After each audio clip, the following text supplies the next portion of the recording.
Hey, avant la vidéo sur mes foncières préférées, je me suis sentie obligée de revenir sur un sujet sur lequel on m'a interrogé. À savoir, les banques EU vont-elles faire faillite? Plutôt que de dire oui ou non et mon opinion, je vais te montrer les arguments des deux camps. Tout d'abord, j'aimerais te parler de biais de négativité ou de l'aversion à la perte. C'est un des biais le plus omniprésent dans nos sociétés. Et les médias n'ont pas arrangé ça, car ils surfent en grande majorité dessus. Car les mauvaises nouvelles vendront toujours plus. N'oublions pas Warren Buffett qui avait listé depuis 1952 le nombre d'actualités très graves, qui pouvaient remettre en question la stabilité du monde. Et pourtant 10 000 $ dans un ETF monde ferait 51 millions de dollars en 2020. L'aversion à la perte désigne le fait que nous serions bien plus en souffrance de perdre 1 000 € que nous serions heureux d'en gagner 1 000. Je vais donc te parler des principaux arguments de chaque camp. Commençons par ceux en faveur de la faillite des banques. Commençons par le FGDR, le Fonds de garantie des dépôts et de résolution. C'est un système qui donne droit au remboursement des dépôts sous 100 000 €. On verra pas les cas à 500 000. Par contre, sache que si dans 3 banques différentes tu as 100 000 €, tu auras droit au FGDR 3 fois. Le problème est le suivant. On est autour des 2800 milliards de dépôts en France. Et le montant tout dispositif du FGDR est de 6,1 milliards, soit 0,22%. Et le pire, c'est que ce joli chiffre ne compte que les comptes courants. Donc ni les assurances vie qui représentent quand même 1500 milliards d'euros. Donc dire qu'on est protégé par le FGDR est effectivement ambigu. Prenons un exemple que j'ai souvent vu.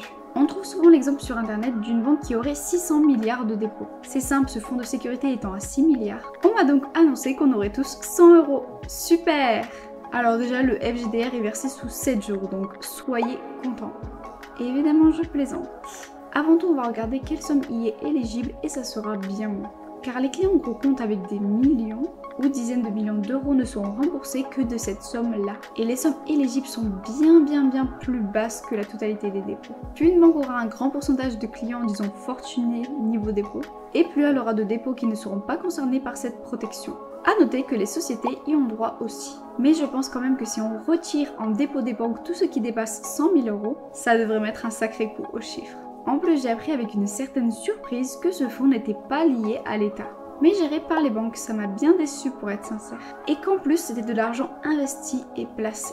Je conseille l'investissement à tous les profils, ou presque, mais placer de l'argent qui doit rester disponible en cas de crise économique qui déclenche une faillite bancaire me dérange profondément. Et le pire, c'est que cet argent est placé dans des produits financiers appartenant aux banques. Donc, outre la volatilité, il se passe quoi si la banque qui fait faillite est un membre gestionnaire du FGDR?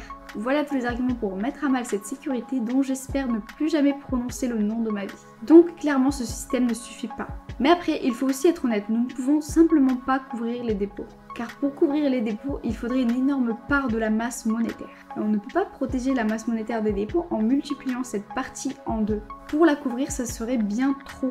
Donc factuellement, il ne peut y avoir de dispositif assez précis qui serait suffisamment rassurant pour tous. Néanmoins, sur 2021 et 2022, on voyait que plus de 75% des gens étaient satisfaits par ce mécanisme. Ça m'a grandement surprise. Maintenant, ce qu'il faut prendre en compte, c'est qu'aux USA, ils sont exactement dans cette situation. Une banque a fait faillite et le dispositif là-bas est très différent. Mais au final, l'État l'a ignoré et est venu à l'aide des épargnants immédiatement. Ça décrit un peu ce que je viens d'expliquer. On ne peut pas créer une telle masse monétaire au fur et à mesure. Du coup, que ce soit en 2008 ou plus récemment aux USA, ils créent cette masse monétaire que lorsque le problème se présente. On peut trouver ça très toxique. Mais en réalité, je trouve que c'est loin d'être le pire exemple de gestion de notre chère élite étatique.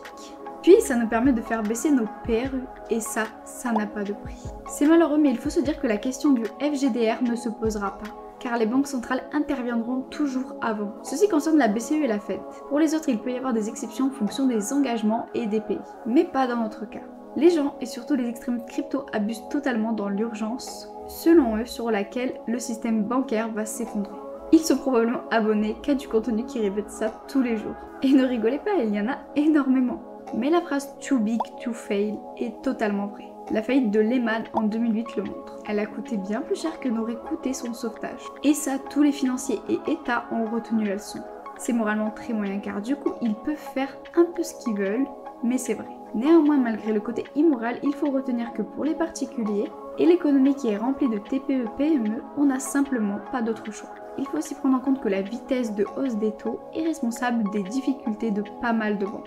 À moins que vous soyez chaud pour une vidéo très chiffrée et détaillée, on va voir sommairement le niveau de solvabilité des banques EU. Et le ratio de solvabilité des 6 plus grandes banques françaises est entre 14 et 15%. C'est simplement énorme, en 2008 on était à 5%.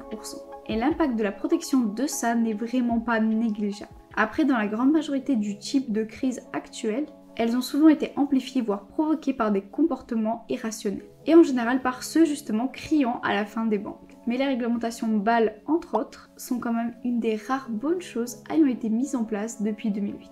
Et comparé à 2008, le taux de crédit à risque dans la masse de crédit des banques a aussi énormément chuté, ce qui fait des niveaux de risque pris par les banques bien plus faibles. En 2015, on était à 6%, en 2022, on est à 2% de prêts risqués. Mais avec la hausse des taux et le taux d'usure, ce chiffre devrait un peu remonter. L'autre futur point et les défauts, ils sont très contenus. Mais avec l'inflation et les difficultés économiques de cette année, je pense sincèrement qu'il va un peu augmenter, notamment les PGE du Covid. On est à 2% en 2022, je parierai au moins sur le double en 2023. Je voudrais surtout dire qu'il ne faut vraiment pas comparer l'incomparable entre les banques US et EU, mais surtout une banque aussi spécifique dans son bilan qu'était la Silicon Valley Bank. Nos banques sont plus diversifiées, elles ont moins de risques dans leur bilan et des meilleurs ratios. Et je l'espère une population qui saura ne pas créer ou amplifier une crise, en voulant retirer à tout prix bien plus de dépôts que nécessaire. Comme j'ai mentionné en début de vidéo, on ne parlera pas des bilans et hors bilan, type produits dérivés des banques pour une raison simple. Même de très grands analystes financiers ou des directeurs généraux de banques en sont incapables. Et ce n'est pas quelque chose qui est en réalité réellement accessible. J'adore apprendre, j'adore étudier, mais la masse d'implications et d'impact par position qu'il faudrait appréhender pour se créer une vision d'ensemble est presque inaccessible. Tous les autres indicateurs sont fiables, mais si on n'analyse pas ça, on se prive d'une chose non négligeable. Mais on a en réalité assez peu de choix. Et sur toutes les prochaines crises économiques qui s'annoncent, que ce soit sur l'écologie, la géopolitique, l'inflation, je n'imagine absolument pas une crise venir des banques. Je dirais même que c'est une des rares choses que je ne crains pas pour les prochaines décennies, hors profonde mutation du système actuel. J'espère que cette vidéo t'a plu, si c'est le cas n'oublie pas de t'abonner et de liker pour me soutenir. D'ailleurs j'ai récupéré pas mal de questions pour mon associé ministère, mais je vous trouve trop gentil. N'hésitez pas à en dire davantage et des techniques. Et si vous voulez être sûr qu'elles ne soient pas vues, envoyez-les à cet email valentinainvestissement@gmail.com. Je le mets aussi dans la description, comme ça vous pourrez copier-coller. À bientôt.